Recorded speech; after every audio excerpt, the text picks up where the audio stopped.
let us know. You're all set? Excellent. Everything good over there, Nick? We're all set to go? Excellent. Very good. Thank you. Sorry for the slight delay. Just real quick, quick housekeeping here.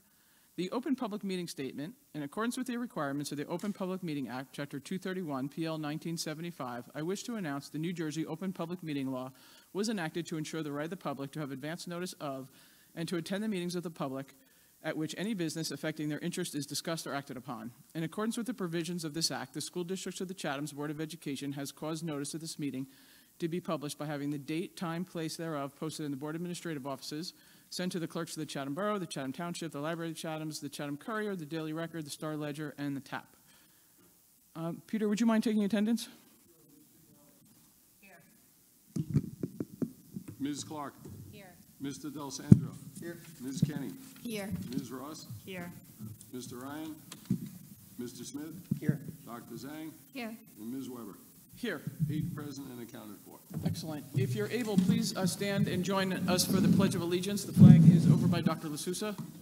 I pledge allegiance to the flag of the United States of America and to the republic for which it stands, one nation, under God, indivisible, with liberty and justice for all. I'm going to hold off on any president's comments for now and get right to it with Dr. LaSousa, who I believe you have a quick presentation. Yes, a very, very quick presentation. So if you guys can Okay. jump down, I'll be super fast. Okay. And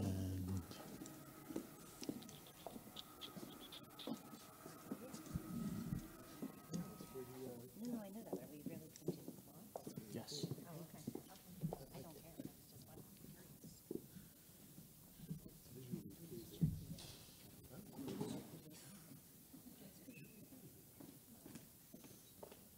It's okay.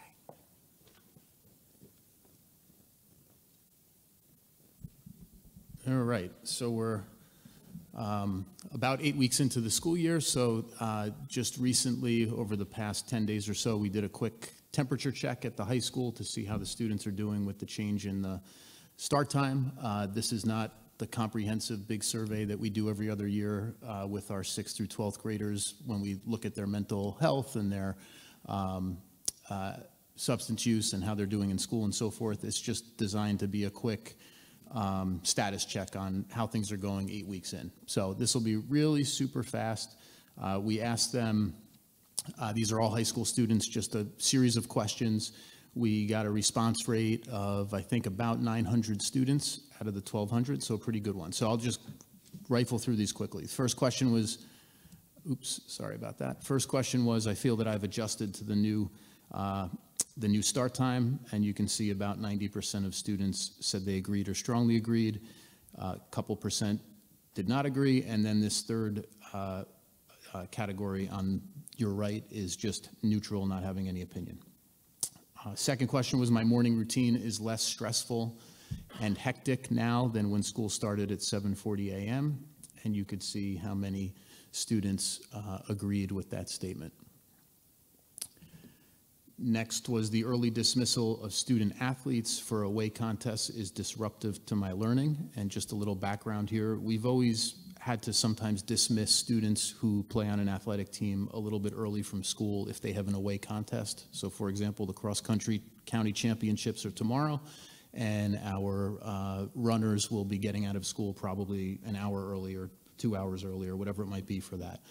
So this question was just designed to see how that's impacting their learning, since they're missing a little bit more time now, about 20 minutes more than they had been before. And you can see that the majority of students disagree with that statement or had no opinion. It didn't really affect them. Next was, I am sleeping more now than I did when school started at 7:40. And you can see about 2/3 of students agree with that statement, and only 18% or so disagree. Next, having less time to do my homework after school is a problem. So because school ends 25 minutes later, we were curious to see if that's causing students a problem. You can see that most students either don't agree that that's an issue, or they don't really have an opinion about it.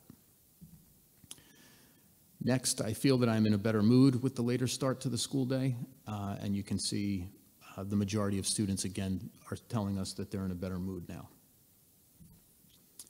Next, I feel that I am more alert with the later start, and again, upwards of 50% are saying that they are in a better mood.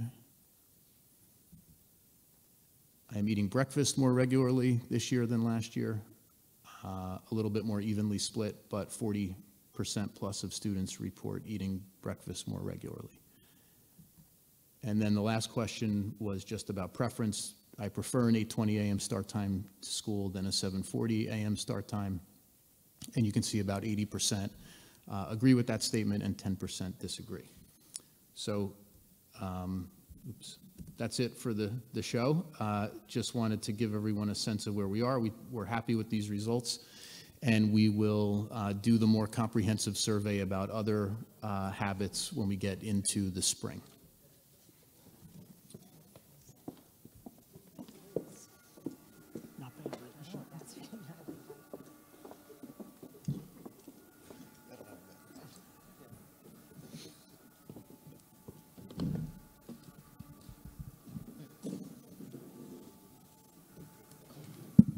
Oh, that's great, Mike. Thank you very much. It's good that you just take a quick pulse. I know you'll do a more comprehensive one, but I mean, that seems like a win-win. Even the neutral, no opinion are really not negative. So I almost count that as when it's, 60% strongly agree and 20% were neutral. I kind of lump those together as positive, not negative.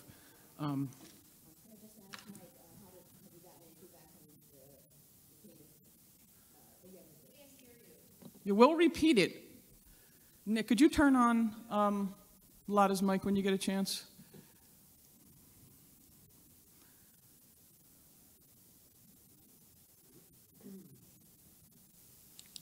Yes. Have you gotten feedback from the younger grades with the change? We have not surveyed those students at this point. It was a much less significant change for those students, a 20-minute later start to their day, as opposed to the high school students. And the driving force were the high school students, so we thought it would be just very quick, very easy, rather, to do a quick survey of them. Any other questions or comments? Again, the upside to doing this was staggering. I mean, all the good reasons and all the bad things that happen when kids don't get enough sleep. You can go back to the presentation from the doctor, but not getting enough sleep, again, risky behavior, poor decision-making, attendance suffers, academics suffer, stress levels suffer. So, Mike, when you said this was the single most important achievement of your career, that certainly speaks volumes for somebody who's been in the education field for decades at a time. So I'm glad you're getting a positive response and the kids are responding well to it. So thank you. And you had one other item, Mike? Yeah, only other item is that we continue to work with both police departments on ensuring that we secure Class 3 special law enforcement officers for each school, and we continue to make progress. We had a change, or resignation, I should really say, at Southern Boulevard School, so we've interviewed a candidate for that position, and we have one remaining position available at Washington Avenue School. We've also have interviewed someone for that, and as soon as the police give me, the indication that they're moving forward with the candidates, then that's when we will alert the school communities. Okay, great. Does anybody have any questions on any of that for Mike? No, excellent. Peter, over to you for the construction update. Just very briefly, the last construction progress the construction project that is still ongoing is we're hopeful that the univents for the high school B wing should be delivered by the end of October. The contractor will install the univents after school and/or Saturdays when children are not present in the B wing. And the existing univents are functional and will provide heat until the new ones are installed. Great, excellent, perfect, thank you.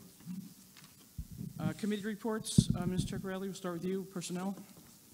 Yes, we have not met since our last meeting. We are now meeting November 30th. I'll see you then. Okay, excellent. Ms. Clark, curriculum. Curriculum met this evening prior to this meeting. We got an update on the Staff Development Day, which was held on October 10th, just to highlight some of the offerings, whereas to give teachers an opportunity at grade levels in the younger grades for the Big Idea math curriculum, which is being newly implemented this year. There was Crisis Prevention Institute CPI training for building teams to help address some of the more significant issues that might happen in disruptive behavior in school. 6 to 12, the National Writing Project, and there were team meetings as well. As far as we got an update on the health and PE curriculum at our middle school, grades 6, 7, and 8. Their letters went out to those students who would start that cycle and to explain how the new material is new, along with a link to be able to preview the lessons and a Google form to opt out. The deadline has passed to opt out, and as of right now, 4 students have opted out. Their parents have opted them out because they're at the middle school and not old enough to do so themselves. So I personally just want to say a huge thank you to our PE teachers, our health teachers across the curriculum, to Karen Leister, Lisa Lattarulo, and Dr. Mary Donahue for taking such time and interest and being very thoughtful in how to roll these lessons out, and especially in creating the video lessons for our students. So thank you. In addition, we got an update on the state tests, the NJSLA and the Start Strong. That data will be presented to the board, the whole board, on November 7th. But just, again, Chatham continues to outperform the state, and results have already been mailed home to families. On good news, today and tomorrow, we have Gobi, who is a dog, who's like a ultra-marathoner runner dog, who is visiting Chatham with its owner. The owner, this is part of a generous grant from the Ed Foundation. And so Gobi is visiting our K through 5 schools, and we'll be running the mini marathon with Lafayette tomorrow. And it's been amazing cross-curricular connections, and Danielle Dugunis really did an amazing job working with teachers to help really make an intercurricular experience for our students, from designing different types of dog carriers for Gobi in the different environments that he visits, to literacy connections, to PE and health, where some of the kids went out and did some running with Gobi today. So it's a great experience, and I think the sentiment overall is this is one of the first assemblies that our kids have been able to have at the younger grades, which is also super exciting. And lastly, we've got an update on the learning labs that are part of a PD experience for our teachers throughout the district. Just different workshops that are being held and led by teachers, lead teachers and supervisors. And this is really means a lot to me as a teacher, but I think to the whole board, to always highlight what talented teachers we have in Chatham, their willingness to share and collaborate and use their in-house talent to better their own practice and be able to work and partner with their peers. So thank you to, all of our teachers will be participating in these, either as a participant or if they're leading them, but it's a great experience to kind of unify everyone. So that's it. It's all good news in curriculum today. So not that it's never bad news, but it's all good today. So it was a good meeting. Oh, that's great. Bradley, did you have something? No, I'm just finance. Oh, no, not yet. I'm sorry. Michelle, you pointed out that this was the first in-person presentation that some of our students have, Yeah. which is huge because it's a social element they've been missing for the last couple of years. They've not been in an auditorium with 300 of their friends laughing, at the same experience. So I think that's great. And the learning labs, I can't say enough about the teachers. I mean, how fortunate for a new teacher to come into our district and have the depth and breadth of knowledge of some of the other teachers that are just willing to, take their time and develop the curriculum and then, dispense with this tremendous amount of knowledge. So, they only have to go down the hall. They don't have to go to Trenton. They don't have to go to another state to do this learning. They can just do it here because we have such experts here in district. So, I mean, just can't say how lucky we are to have the teachers that we have and the staff and the supervisors. So, thank you to all of you. Anything else for Michelle? No, that's Nope. it. Mr. Smith, over to you for finance. Yep, thank you. Finance and facilities, we met last week. We started going through 8 potential uses for our capital reserve balance. Peter reported he's still in the process of getting quotes on these projects, and we'll be able to analyze them and have some more conversation on that in future meetings. We agreed as a committee to raise the rate for site managers for mainly for our sporting contests. These are the people that are in charge of more of the crowd control at our bigger contest. to $100, which is kind of the going rate. We had been at $50 for the last 15 years. We also got a hold of the new demographers report we had ordered as a board. We had initial analysis on it, and it shows a lot of capacity constraints, especially in the elementary schools here in kind of the 5 to 10 year out time frame. So it's certainly going to impact potential reconfiguration of school grades, and we've got some more analysis to do there before we have something more formal. And finally, we talked about the ongoing teacher paraprofessional recruitment issues and how the Finance Committee could help on that. We explored a possibility of a second question on a future ballot and some other ways that we can help out there. That's all. Excellent. Thank you, Bradley. Any questions for Brad or anybody on finance or Peter? Nope. Excellent. Mr. Del Sandro, are you doing policy? Yeah, I'll do policy. Great, thanks. We had a meeting last Wednesday, October 12th. We discussed district sporting events, an entry fee for senior citizens over 65. They will be, as a committee, we agreed to no longer charge senior citizens who are 65 and older any fee for any of the sporting events that have admission fees, and a policy will be created for that reason. Mike LaSousa discussed two policies that needed to be updated. One was an anti-bullying Bill of Rights, and another was emergency virtual and remote instructional program. These policies need to be updated when they are available, because currently we are having all of our policies looked at by New Jersey school boards. We're getting away from Strauss-Esme to school boards, and once all those policies are ready for us to look over, those will get that taken care of. But those aren't ready for a while yet, if I'm not mistaken. It was going to be December or something like Probably that? December. December. There you go. Okay, great. Fantastic. Thanks, Chris. Thanks for the update.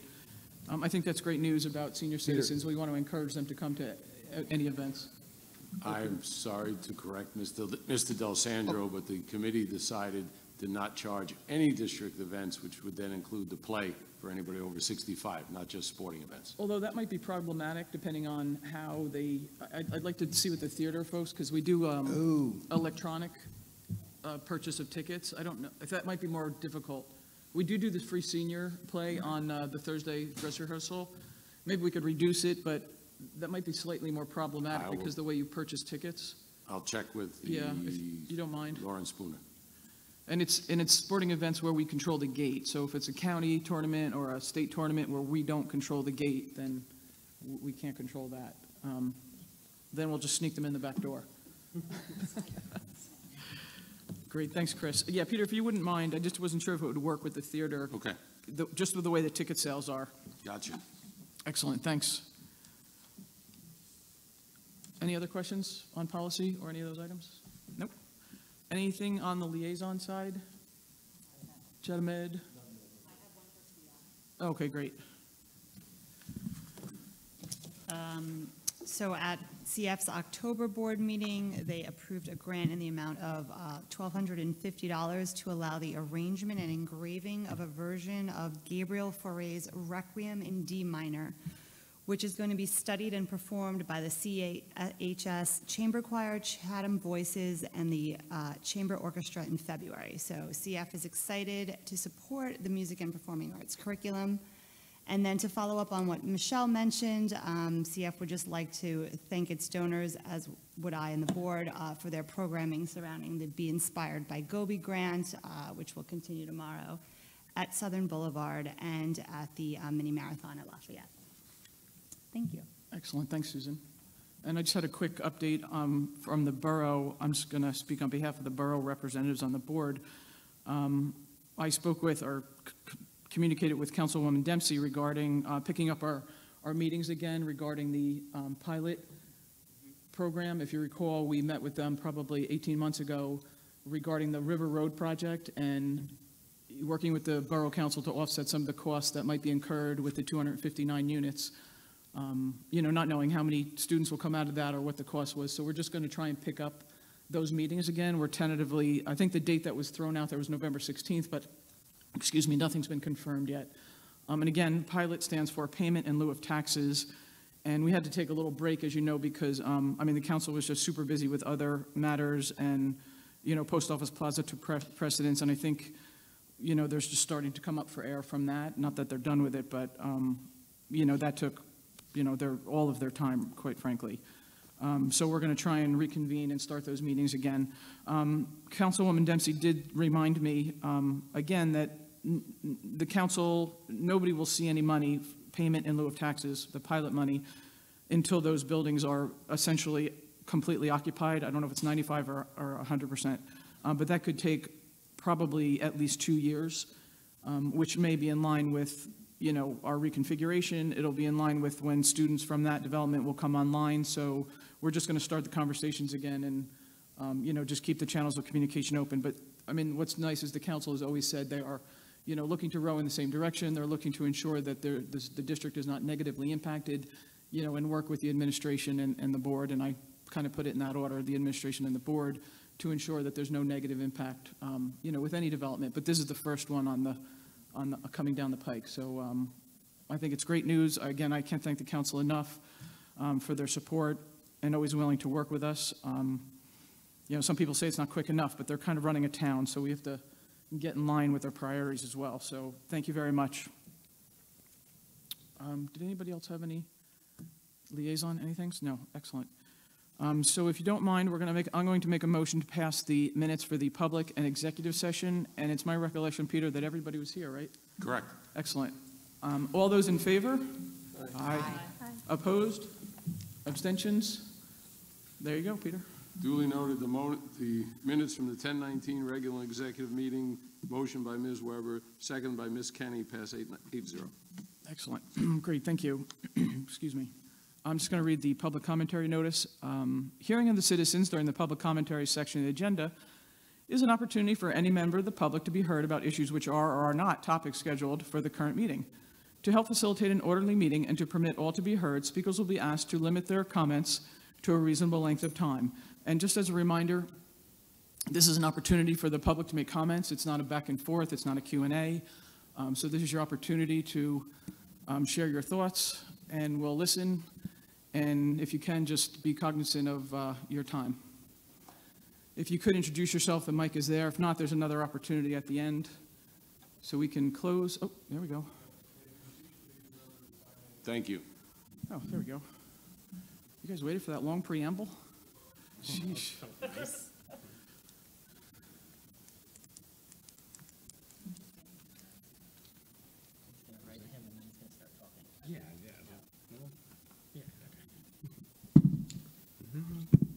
Hello.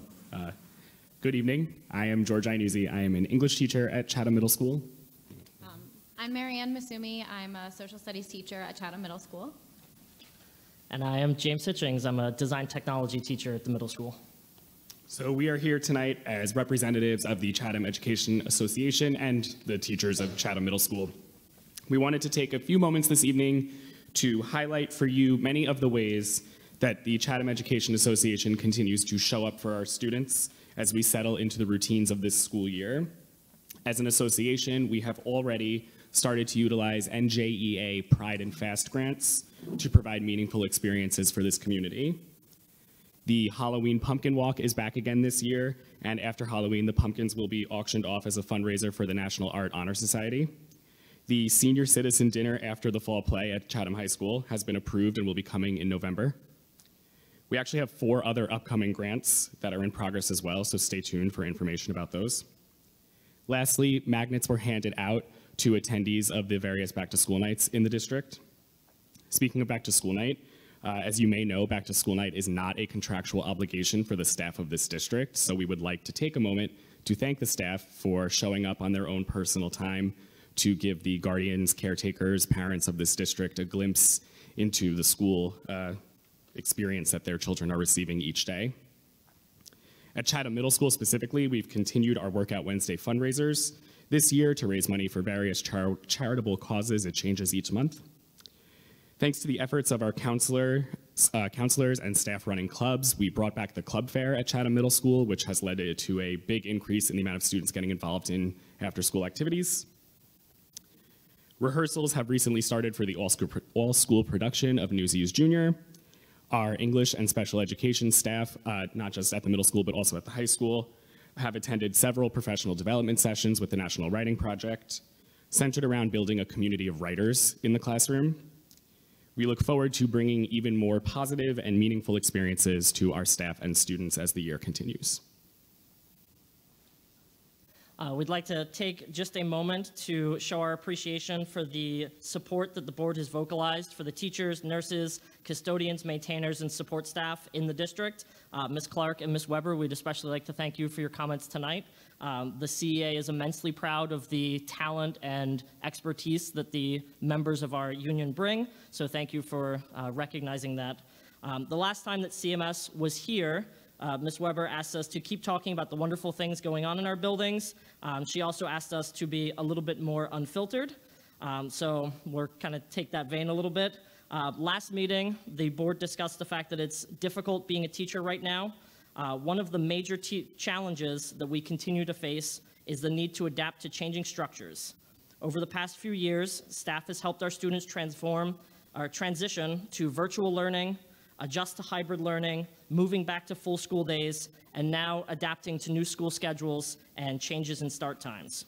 Each of these changes leads to voluminous amounts of work and stress. They require staff to alter plans, rewrite lessons and curriculum, and adjust the pacing and timing of instruction, all while helping students manage the tremendous amount of stress they face on a daily basis. And as I'm sure you would agree, it's difficult to fill a cup from an empty vessel. Now, with the proposed changes to the structure of the schools, the majority of the CMS staff is being asked to adapt once again. And with all of these shifts in structure, staff is challenged to reestablish their routines and comfort as they perform their jobs. But despite these challenges and difficulties, our goal remains the same: to show up for our students, to provide the best possible education to the children in this district. And as we continue to achieve that goal, even as more and more staff begin to leave the education field. So as the newest round of changes are being discussed, we hope to not only have a seat at the table, but also a voice in the decision-making process.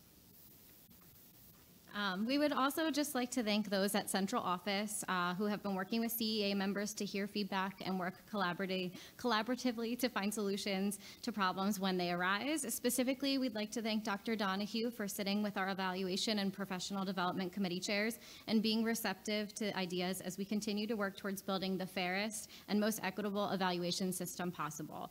We also wanted to thank John Cataldo for being responsive to membership HVAC concerns and trying to remediate classroom temperatures that reached into the high 80s and low 90s during the opening days of school in August. We look forward to continuing these conversations with central office and the various departments there as needed. Thank you so much for your time.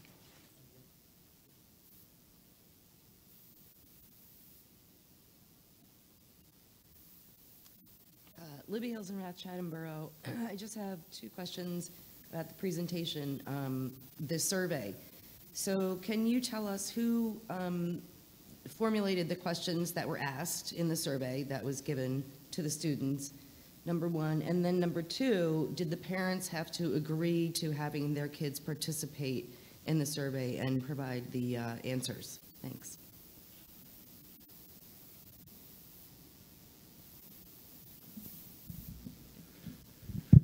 Good evening, Bill Heap, Chatham Borough. On behalf of the Senior Citizen Brigade, I would like to thank you guys for your generosity. It's very nice, since just about everything else about being over 65 bites.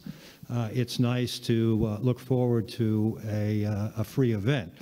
I'm wondering if maybe we senior citizens can start our own pilot program, payment in lieu of tickets. I'm sure you won't turn us away if we decide that we would like to make a contribution for an event. Thanks a lot.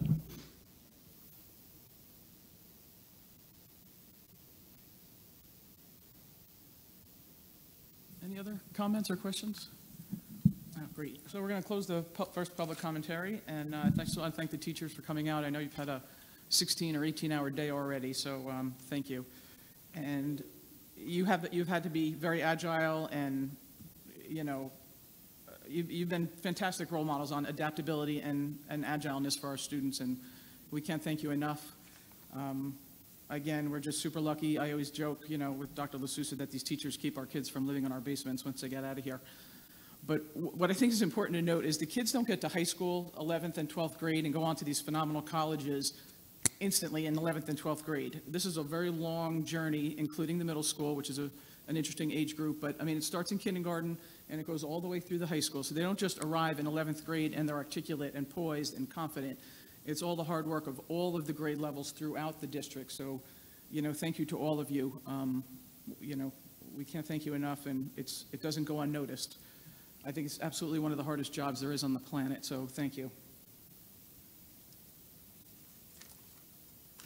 Mike, the surveys were done by the students, right? And you wrote the questions. Is that my understanding? Yes, I wrote the questions, and parent permission is not necessary for these types of questions. There are laws and rules about what kind of survey questions require active parental consent, and there was nothing here of a sensitive nature that would require that. And I also received an email from Mr. Ronda a minute ago that they did set up a free ticket you know, system or whatever online for senior citizens for the play. Oh, perfect. There you go.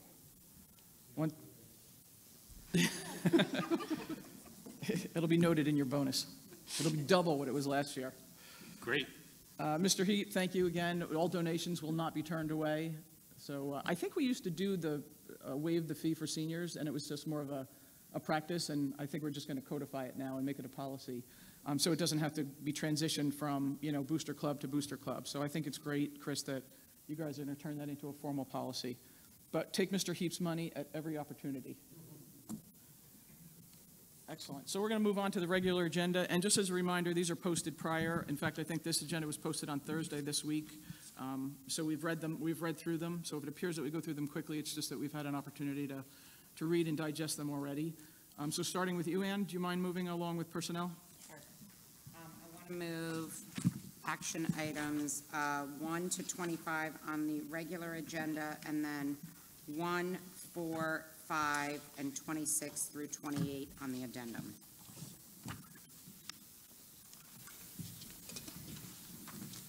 Second. In addition to those items, on A24, we'd like to add Ms. Mary Beth Clark as a substitute nurse. So A24 has a list of substitutes, Okay. audibling the addition of Mary Beth Clark as a sub-nurse. And Ms. Grant only did that tonight because she's not in the audience, not on the dais.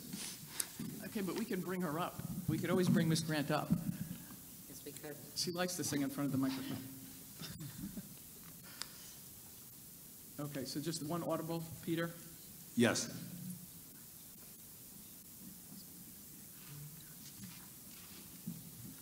Congratulations to those that are retiring. I'm always green with envy. Okay, any questions for any of the personnel items? Nope. Peter, would you mind? Sure. Agenda items A1 to 25, addenda items 1, 4, 5, 26 to 28, and the adjustment to A24. Ms. Ciccarelli? Yes. Ms. Clark? Yes. Mr. Del Sandro? Yes. Ms. Kenny? Yes. Ms. Ross? Yes. Mr. Smith? Yes. Dr. Zhang? Yes. And Ms. Weber? Yes. Agenda items pass 8-0. Excellent. Fantastic. Moving over to, before we move to finance and facilities, if you guys want to sneak out, nobody will hold it against you. I know you're on your 14th hour, so if you don't want to stay for the rest of it, but you're welcome to stay. I just didn't want you to feel bad and think you had to stay. I just know you've been at school for, you know, too many hours now. Bradley, do you mind finance and facilities? I'd like to move agenda items B1 to B20 on the main agenda and B21 to 25 on the addendum. I'd also like to re-highlight the donation by CEF for the Requiem study. We really appreciate it. Second. Any questions for Bradley? Thank you again to CEF for the donation. We could not do most of this without you. Peter, would you mind? Sure. Agenda items B1 through B20, and on the addendum, B21 to 25. Ms. Ciccarelli? Yes. Ms. Clark? Yes. Mr. Del Sandro? Yes. Ms. Kenny? Yes. Ms. Ross? Yes. Mr. Smith? Yes. Dr. Zhang? Yes. And Ms. Weber? Yes, Agenda items passed 8-0. excellent. Moving over to curriculum, Ms. Clark? Yes, I move curriculum items 1 through 6 on the regular agenda. Excellent. Does anybody have any questions for Michelle on those items that can be questioned? Second, I don't think anyone. Oh, sorry, Bradley seconded. Mike, when would the CUSAC audit be completed? CUSAC stands for Quality Single Accountability Continuum. Think of the state. Only the state can come up with a name that is completely meaningless, but it's an audit of various curriculum and on our books, but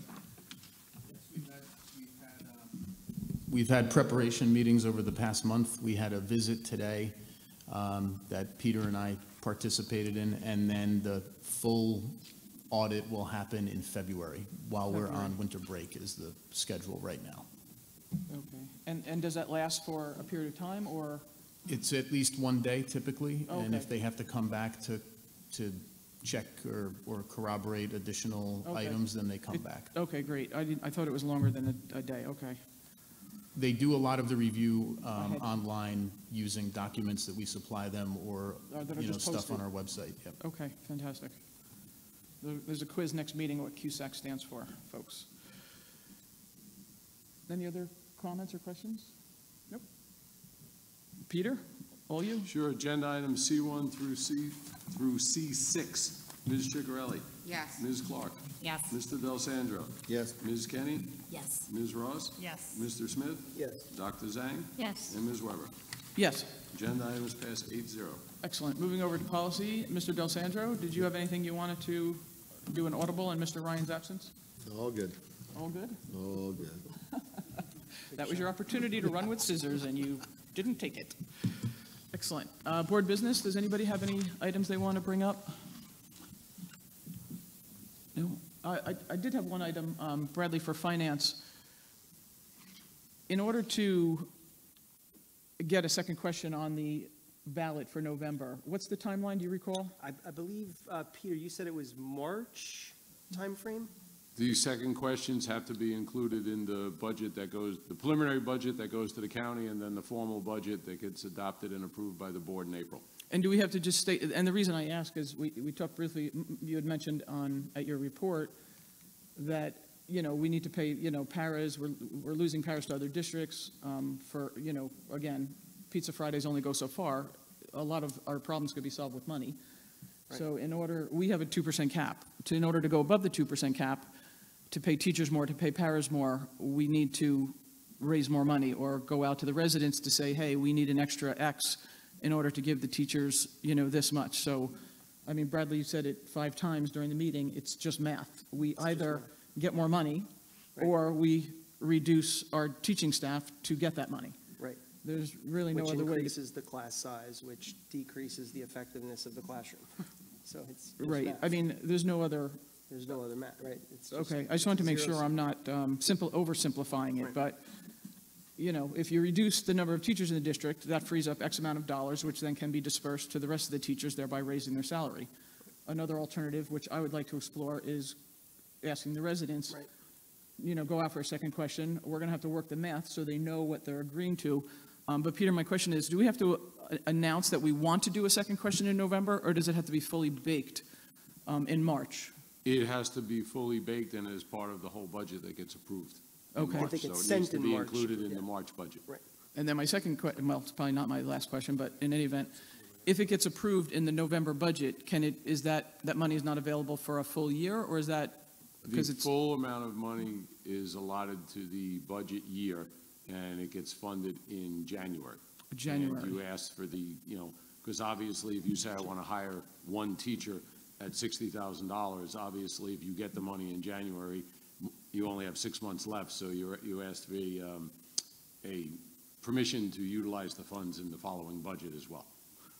Okay, right, because the teachers' contracts are coming up, we need to negotiate the contract. We know we can afford 2% because we have a 2% cap, and that's in the budget. We can't afford anything north of that without taking away other programs or, again, reducing staff. You know, so we're going to have to figure out, I hate to put a brick in your bag, Bradley, but off I go. Here's the brick. If you can kind of come back and, you know, let us know what our options are, what the math looks like. I know that's not going to be a week or even a month, but, you know, obviously Absolutely. backing into March, maybe you can Yeah, help the board. We tasked the administration with coming up with that number, or Okay. at least trying to back into that number as soon as possible, so we could think about it. Okay. And the ramifications of not having those extra funds. What are we looking at? Right. I know we've always said we have to start at the high school level.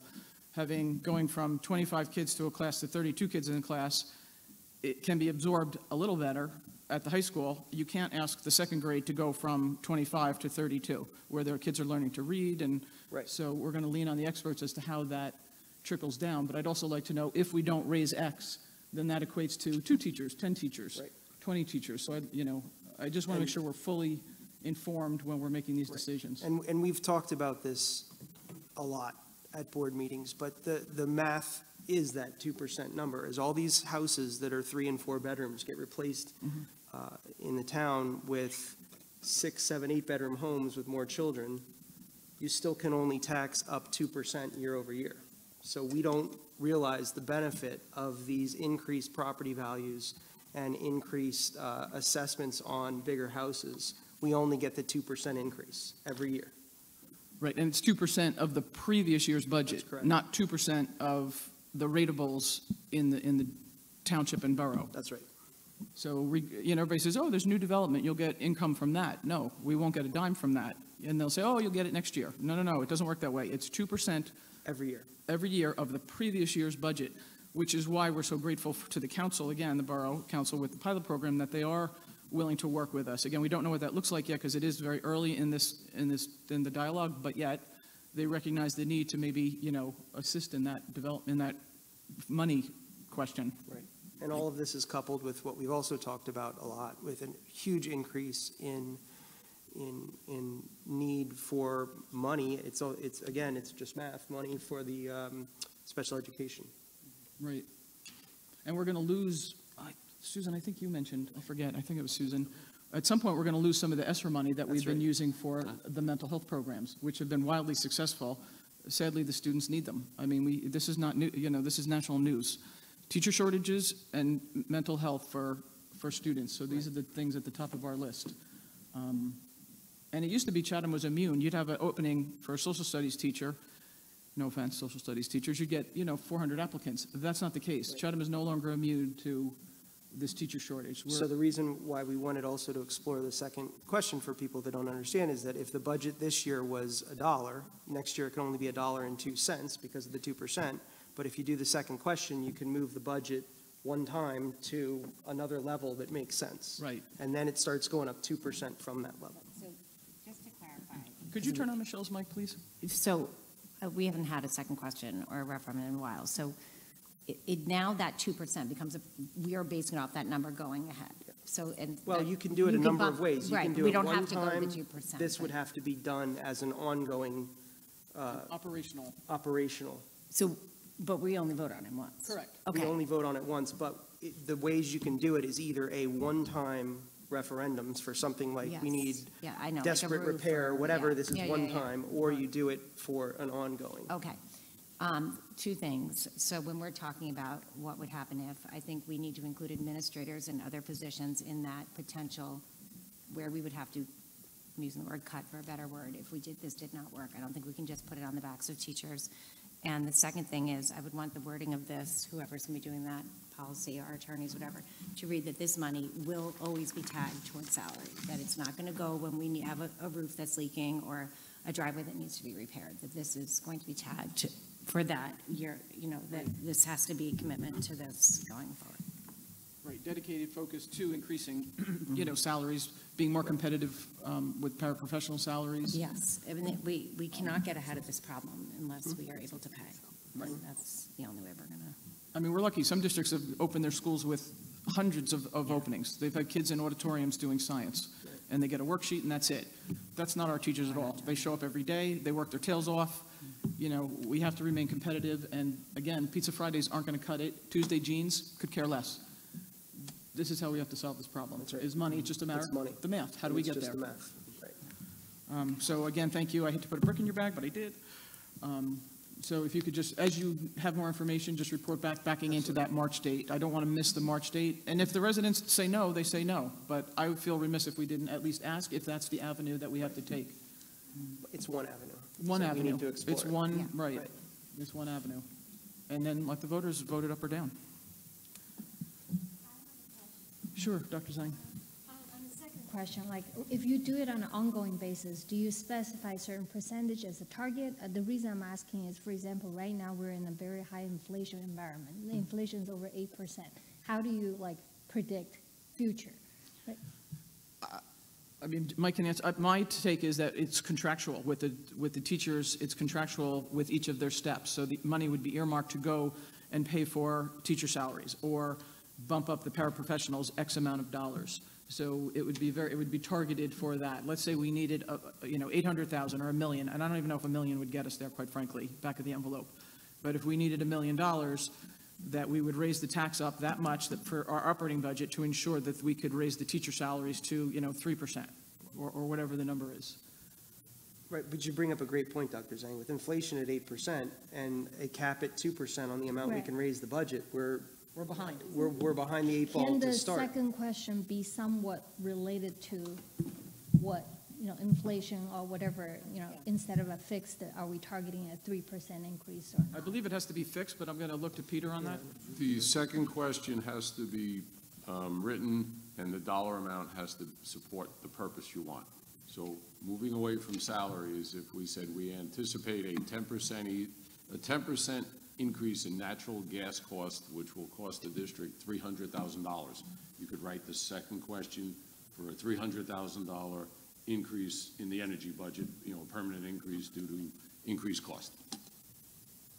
So you can write them anyway, and you can do multiple second questions. So you could have, 5 or 6 separate questions that can operate individually, so that 4 could pass and 2 couldn't pass. So you can, the district has a kind of like an open slate. I can just add, Jill, so the last time we went out for a referendum, we did it in successive years, 2015, 2016. One failed, one passed. Those were all bond proposals. So when you ask a bond proposal, you're borrowing money, you're locking in at an interest rate, or you will be once the proposal is approved by the voters. You can do that 5 different dates over the course of the year, according to New Jersey law and school boards and all that. So there are 5 dates. They're September, November, December, March, and June, I think. And when you submit for a bond proposal on one of those 5 dates, if your project is approved, then you go out and you lock in a bond rate, and whatever the interest rate you get is what you get. When you ask a second question for the purpose of increasing your operating budget by a certain amount, that, like Brad said, gets baked into it becomes your base budget. So if the amount is $100,000 or $1 million, if 2% on our tax levy right now is approximately 1.4 million. So if you ask the question for an additional $100,000 for some purpose, then instead of 1.4, the tax levy would be 1.5. If you went up 600,000, then the tax levy would be 2 million, but that becomes your base tax levy, and then the 2% accrues. The allowable amount for the Board of Education to tax becomes 2% on top of that every year that goes by. Right, which it would need to, because our operating budgets do increase by that. If we're earmarking it to, increased energy or salaries. The salaries won't go down after 2 years or 3 years. They will continue to rise. Right, so that's why it's an That's and that's right, why it an has to be operating. included in our budget submittal. Right. And we're saying March. March is the preliminary budget submittal to the county, but we don't actually, you all don't actually vote on a final budget until about May 1st. That's when the budget has to be, there's a deadline that's been published, but it's around May 1st for districts that have a general election in November. Okay. Okay, great. All good information. We'll see where it takes us. Any other questions or comments? Thank you, Dr. Zhang, for that dialogue. Any other board business? I probably shouldn't have brought that up on the Yankee game day, but we got to get moving on that, so I thought. Rain delay. Oh, there's a rain delay? Oh, well, then let's keep talking.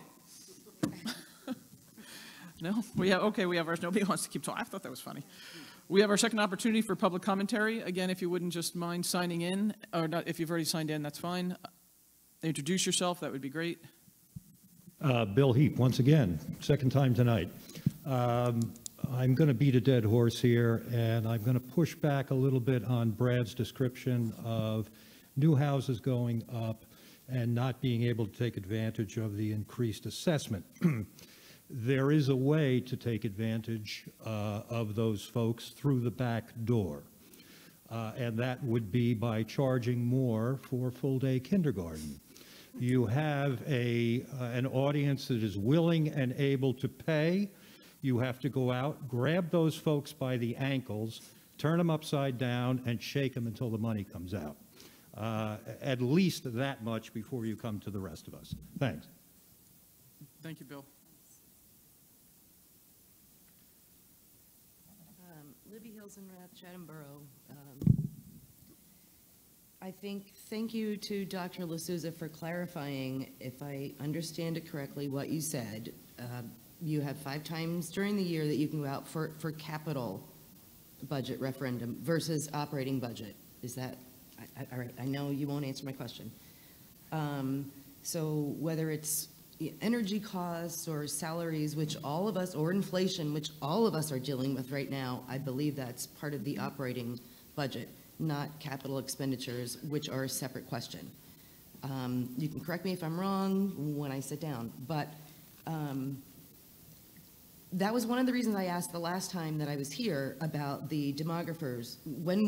I asked when we hired a new demographer. I didn't ask when the demographer report was. So, Ms. Weber, when you said, and I had to leave the room, and you said, I hope Ms. Hilsenrath is watching this, I did watch. My question was when we hired the person, because it seemed to me in all the meetings that I've been to, part of the reason for increasing our taxes was that enrollment was going up every year. The reason was we have to increase your taxes because enrollment is going up. So now their enrollment is supposedly going down. I'm wondering if that operating budget or that annual budget that comes out once a year, that's voted on in April or May or whenever it is, March, April, May, if that tax amount would go down now that, or the tax levy would go down now that our enrollment is decreasing. So that was the reason for my question, and I didn't get an answer as to when we hired the demographers. So I'm hoping that our taxes will actually go down if we have a decrease in enrollment, because for all the meetings that I've been to here, the reason always was enrollment is going up and we need to increase your taxes. Okay. Another question is, perhaps, I know with the school start times, board members had asked if the board could follow up and see how it's affecting students. I don't know that having the superintendent come up with the questions to be asked of students is the most effective way to gauge whether it's been effective, especially given the board president's comment saying Dr. L'Souza thinks this is the greatest thing greatest achievement he's made in his career. So we might want to think about, or you might want to think about as a board, going to an outside source to come up with questions to really survey the students, and you might want to actually think about asking the parents if they want to, if their students, if their children want to participate in this. I just don't, I don't know that it's a really fair assessment of how the school start times are affecting kids when we're the ones who proposed it, when the board and the superintendent are the ones who proposed it, and yet we're asking the questions. So the questions might be slanted. So just a suggestion. And my last question is, I'd like to ask each of the board members to answer independently, and Dr. Donahue and Dr. L'Souza.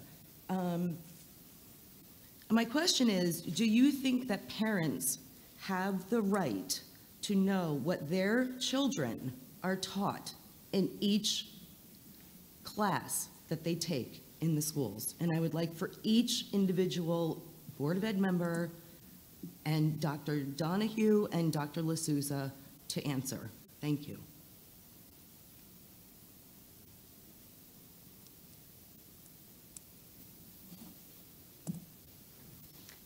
Hi, well, that's loud.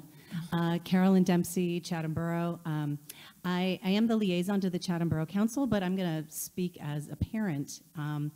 And just, I know, Libby, you were asking about the start times, and I still have a child in the school district in the high school. And just anecdotally, I can say that in our household and in the household of her friends and everyone I know, it is a much less stressful morning getting to school, and a lot more sleep is had in our house. And it's been honestly transformational in our house. So my older sons who are in college now are really bummed that the later start time did not take place while they were still in high school. But our daughter is really excited about that. And then I just wanted to build on what President Weber was saying about our teachers, and about how in preparation for college and preparing our children for life outside Chatham, it's not just in 11th and 12th grade, it starts all the way from kindergarten. And I just want to cite a few examples with our kids about how impactful the teachers in every school have been for them. So starting in kindergarten, my kids all had Anne Marie DeMasi, who is now retired, and she writes to every single kindergartner that she had in school that she taught once they graduate from high school, wishing them well in college. And so our middle guy got his letter from Miss DeMasi over the summer, and it was so touching and brought back so many memories. And that care for each student starts at that level and goes all the way up.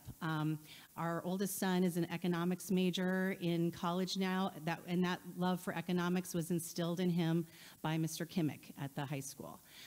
He was also developed a love for civics and history, and Mr. Groff in the middle school was one of those inspirations. Our middle guy, I always thought he sang well in the shower and was trying to get him to go out for choir. Had a hard time, but it was Mr. Bryson who finally, and friends who finally convinced him to go out for choir, and he loved it and participated in choir and performing arts in high school, and he's now in an a cappella group in college and loving it. And Mr. Iannuzzi and all the teachers over there, my kids all had you guys, and so appreciate everything that you did for them as well. Inspired a love for writing with Mr. Iannuzzi.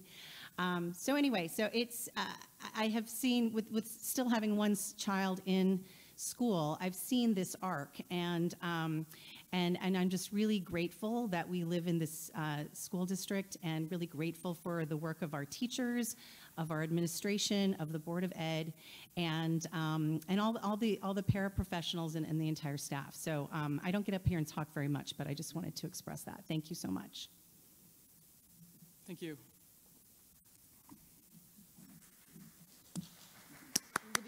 Chatham Borough. I just want to point out, Carolyn, thank you for your comment. I think the key word there is anecdotally. I don't think any one of us as parents or any one of us as school board members or administrators want anything to be anecdotal. We want it to be solid evidence. Whether they're learning stuff or whether the school start times are helping, we want solid evidence, not anything anecdotal. Thank you.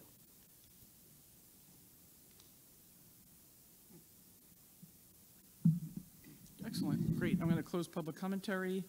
Mr. Heap, thank you for your idea about charging for full-day kindergarten. Still working on the numbers.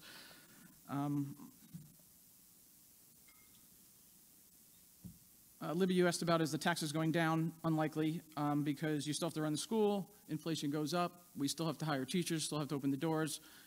So some of the money, if we have one teacher that maybe rolled off because of lower enrollment, we then have a health program that we need to fund, or something that we've been kicking the can down the road. So it is very unlikely that taxes will go down. Sometimes we don't have to go all the way to the 2%, but that's just not how the world runs. We're not doing a straw poll with the board if they want to vote me out, they can.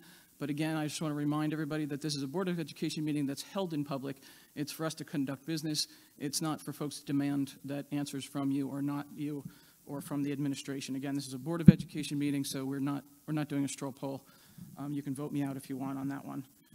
Carolyn, thank you for your comments. It's nice to hear, from parents that have kids, that are still in the district and that went out of the district. Again, I think it's important. Everybody's like, oh, the kids did great in high school. They got into this school or they're going off to this program. It didn't start in 12th grade. It started, like you said, in the elementary schools, Lafayette, all the way through middle school, where they really start to, feel their confidence and then they parlay that on right through high school.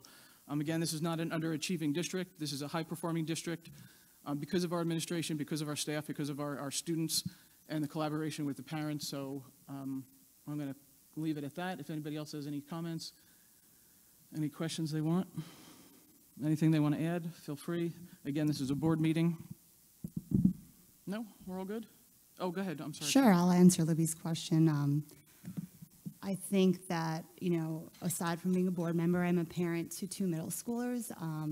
I work with them on their homework every night. Do I want to know what they're learning? Absolutely. I think this is a district where, a lot of people come here for the public schools. I think that in past meetings we have gone through the work that Dr. Donahue and all the supervisors have done into putting the curriculum online, but I think there also comes a point where, as a parent, I am not an expert in a lot of the subjects. I help my children to the extent that I can, but I also put faith into the teachers that they are in charge and that they are doing the best that they can to, give the instruction and also be an ear that if a parent had a question, that the doors are always open for us to ask them. So that's my 2 cents. Hopefully that answers your question. Thanks.